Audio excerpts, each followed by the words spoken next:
কত সময় লাগবে, ভগবান আমাদেরকে কত দিনে উদ্ধার করবে? এটা একটা প্রশ্ন না, যে উদ্ধার তো করবে কবে? আমরা অনেক সময় বলি না 12টার পর আসবো।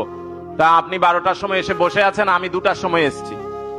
কে বলছে হ্যাঁ আপনি বললেন 12টার পর আসবো, আমি বলছি আমি তো 12টার পরেই এসেছি, 2টা তো 12টার পরেই, ঠিক না? এরকম বলতে পারে? তো ভগবান উদ্ধার করবে কবে করবে? কতদিন লাগবে? অনেক দিন লাগতে পারে, তাই না? কিন্তু না, ভগবান এখানে কি বলেছে? ভবামি না চিরাত, অচিরেই।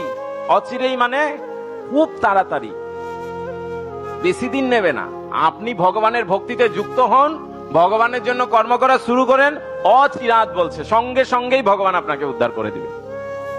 বুঝতে পারছেন? বেশি কঠিন নয়, একেবারে সিম্পল উদ্ধার হওয়া। মাইয়া বেশি তো চেতসাম, কিন্তু যার চিত্ত, কাকে করবে? সবাইকে এটা করবে না। মাইয়া বেশি তো চেতসাম, যার চেতসাম মানে যার চিত্ত মাইয়া আমাতে সন্নিবিষ্ট, যার চিত্ত কৃষ্ণতে সন্নিবিষ্ট, কৃষ্ণ তাকেই উদ্ধার করবেন। কেন আমাকে করবে বলুন? আমি যদি কৃষ্ণকে না ডাকি, কৃষ্ণ আমাকে উদ্ধার করবে কেন? কি দরকার আছে কৃষ্ণ? ঠিক না? তো কৃষ্ণ যদি উদ্ধার করে, তা আমাকে তো কিছু করতে হবে।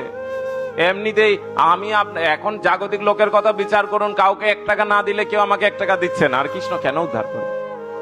সে আমাদেরকে ভগবানকে ডাকতে হবে।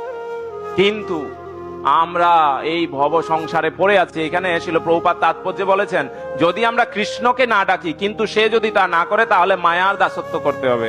আমরা এই ভব সংসারে যখন এসেছি, তখন আমরা এই মায়ার ফাঁদে পড়ে গেছি। এই জগৎটা হচ্ছে মায়ার জগৎ। কার জগৎ? মায়া জগৎ। মায়া দেবী চেনেন? মায়া দেবী চেনেন কি? বিশেষ করে বাঙালি লোক সবাই চিনতে হয়। মহামায়া দেখেছেন? কয়টা হাত? 10টা হাত। দেবী দুর্গা যে মহামায়া, তিনি হচ্ছেন এই জগতের মালিকনি। তিনি কন্ট্রোল করছেন সবাইকে 10টা হাত দিয়ে। উনার ইচ্ছা মতো এই জগৎ চলছে। তিনি এই জগতের তিনি অধিষ্ঠাত্রী দেবী মহামায়া। তো এই জগতে আমরা এই মায়ার কবলে পড়ে গেছি। আর মায়ার কবলে পড়লে লোক কি হয়? সব ভুল করে বসে। মায়া শব্দের অর্থ কি জানেন? মা ইয়া, 2টা শব্দ। এখানে মা শব্দের অর্থ হচ্ছে না, যেটা নয়। ইয়া মানে যেটা।